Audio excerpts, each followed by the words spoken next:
नमस्कार भारत, मैं हूं एडवोकेट अनीता वर्मा और आज हम बात करेंगे आईपीसी के सेक्शन 498A की, जिसको हमारे संविधान ने 1983 में इंट्रोड्यूस किया था मैरिड वुमेन्स को सेफ्टी और प्रोटेक्शन प्रोवाइड करने के लिए।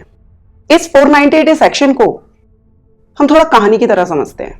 शादी के बाद लड़की ससुराल में जाती है, एक दो दिन सही बीतते हैं बिकॉज नई शादी है, इन लॉज भी ठीक ठाक बिहेव करते हैं। उसके कुछ टाइम के बाद उसके साथ मेंटल और फिजिकल हरेसमेंट शुरू हो जाता है। रीजन हम सबको मालूम है कि वो दहेज अच्छे से नहीं लाई है, दहेज पूरा नहीं लाई है, जो मांगे हस्बैंड और इन लॉज ने की थी उसके अकॉर्डिंग वो सारी चीज फुलफिल नहीं की है लड़की के पेरेंट्स ने। इन सारी चीजों से डिससेटिस्फाइड होके, परेशान होके वो लड़की को तंग करना शुरू कर देते हैं, मेंटली भी और फिजिकली भी। 498A क्लियरली मेंशन्ड दैट जो क्रुएल्टी है, जो अत्याचार है लड़की पे, वो मेंटली भी हो सकता है, फिजिकली भी हो सकता है। अब ये अत्याचार किस लिए किया जाता है? मान लीजिए इन लॉज ने कोई डिमांड उसके सामने रखी कि आपको 50,000 रुपए लेके आने हैं। शादी हो गई, ये शादी के बाद की डिमांड्स मैं आपको बता रही हूं। शादी से जो पहले डिमांड्स होती हैं वो भी इसमें आ जाती हैं। शादी के बाद अगर इन लॉज या हस्बैंड बोलते हैं कि आप 50,000 रुपए लेके आइए, ये डिमांड रखना ही लड़की के लिए मेंटल हरेसमेंट है। अब मान लीजिए डिमांड लड़की पूरी नहीं कर पाई है, तो जाहिर सी बात है कि इन लॉज बहुत ज्यादा उसमें गुस्से में आ जाएंगे, मिसबिहेव करना शुरू करेंगे, मारपीट शुरू करेंगे। तो जब ये सारी चीजें होती हैं सीक्वेंस में, तो ये 498A के सेक्शन को अट्रैक्ट करती हैं। जब उनकी डिमांड्स पूरी नहीं होती, अब डिमांड्स कई तरह की हो सकती हैं।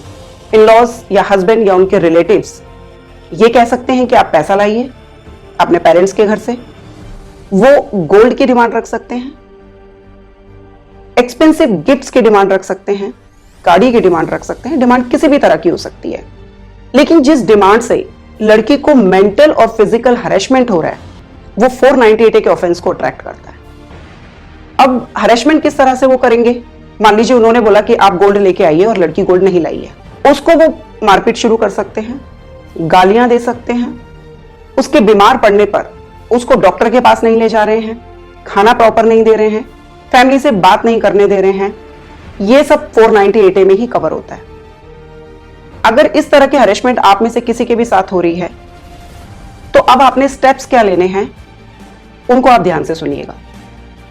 अगर इस तरह की कोई डिमांड आपके सामने रखी जा रही है, आपके पेरेंट्स के सामने रखी जा रही है और आप उसको फुलफिल नहीं कर रहे हैं और ये डिमांड परसिस्टेंट है, कॉन्टिन्यूअस है, जिससे आपका मेंटल और फिजिकल हरेसमेंट हो रहा है, आप इसकी पुलिस कंप्लेंट देंगे। आप ओरल भी इन्फॉर्म कर सकते हैं पुलिस ऑफिसर को, बट बेटर ये रहेगा कि आप उसकी रिटर्न में कंप्लेंट दें।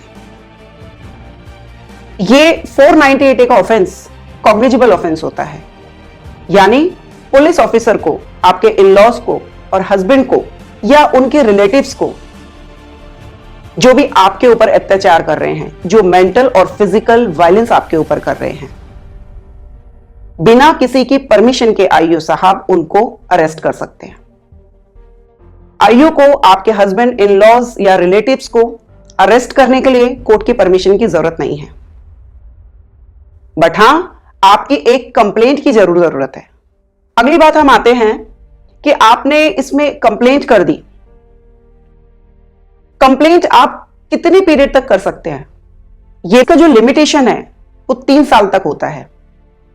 मान लीजिए 2020 में आपके साथ मारपीट हुई, तो 23 तक आप उस 2020 के इंसिडेंट को रिपोर्ट करा सकते हैं। इसका लिमिटेशन 498A का लिमिटेशन कॉन्टिन्यूस चलता है। आप अगर 3 साल हो गए हैं, आपने कोई रिटर्न कंप्लेंट नहीं दी है, पुलिस को इन्फॉर्म नहीं किया है, आपके पेरेंट्स ने भी इन्फॉर्म नहीं किया है, तो ऐसा नहीं है कि केस नहीं बनता है। सेक्शन 473 CRPC ने एक पावर दी हुई है ऑनरेबल कोर्ट्स को कि 3 साल के बाद भी अगर आप रिपोर्टिंग करती हैं इस तरह के हरेसमेंट का, तो कोर्ट कॉग्निजेंस ले सकती है। अगर आपके पास कॉग्निजेंट एविडेंस है, रेलिवेंट पेपर हैं, डॉक्यूमेंट्स हैं, प्रूफ्स हैं कि आपके साथ मारपीट हुई है, मेंटल और फिजिकल हरेसमेंट हुआ है। 498A का ऑफेंस नॉन कंपाउंडेबल होता है। मतलब मान लीजिए आपने केस डाला अब आपके हस्बैंड, इन लॉज या रिलेटिव्स और आपके बीच में एक सुलह हो गई, सेटलमेंट हो गया। अब वो लोग चाह रहे हैं कि ये केस आप क्लोज कर दें, या मान लीजिए किसी तरह का प्रेशर है आपके ऊपर कि ये केस आपको क्लोज ही करना है। तो जिस ट्रायल कोर्ट के सामने ये केस चल रहा होता है, वहां पे ये केस आप क्लोज नहीं कर सकते हैं, चाहे आपका कॉम्प्रोमाइज भी हो गया है। इस केस को क्लोज करने के लिए सेक्शन 498A में जो भी एफआईआर आपके इन-लॉज और हस्बैंड या उनके रिलेटिव्स के ऊपर हुई है, उसकी क्वेश्चन के लिए आपको सेक्शन 482 सीआरपीसी के तहत हाई कोर्ट के सामने अर्जी डालनी पड़ेगी विद एफिडेविट कि आप लोगों ने ये मैटर पीसफुली कॉम्प्रोमाइज कर लिया है। उस केस में भी कोर्ट आपसे क्वेश्चन कर सकती है कि आप किसी प्रेशर में तो नहीं है, कि आप इस केस को प्रेशर में क्लोज करना चाह रही हैं, तो उसका भी जवाब आपको इमीडिएट देना होगा हाई कोर्ट के सामने। अब इस कंप्लेंट को कौन कौन दाखिल कर सकता है?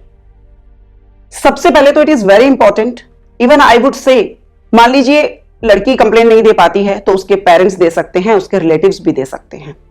अब हमारे सामने एक ये भी क्वेश्चन आता है कि क्या सेकंड वाइफ भी 498A का केस करा सकती है हस्बैंड पे? बिल्कुल करा सकती है।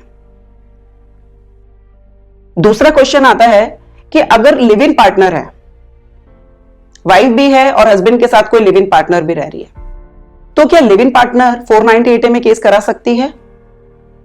बिल्कुल नहीं करा सकती है, क्योंकि 498A का जो प्रोविजन है, ये जो रेमेडी दी हुई है, वो मैरिड वुमेन्स की प्रोटेक्शन और सेफ्टी के लिए दी हुई है।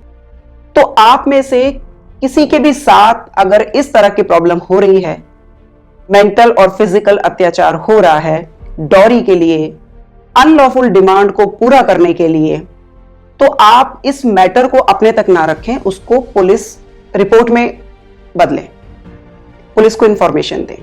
अगर आपको मेरी किसी भी तरह की जरूरत फील हो किसी भी स्टेज पर, तो आप नीचे दिए हुए नंबर पर मुझे कांटेक्ट कर सकते हैं।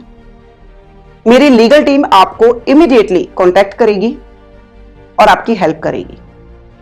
मैं नई वीडियो के साथ आप लोगों से फिर जल्दी से मिलूंगी, कुछ नई लीगल जानकारी के साथ। तब तक के लिए जय हिंद, जय भारत।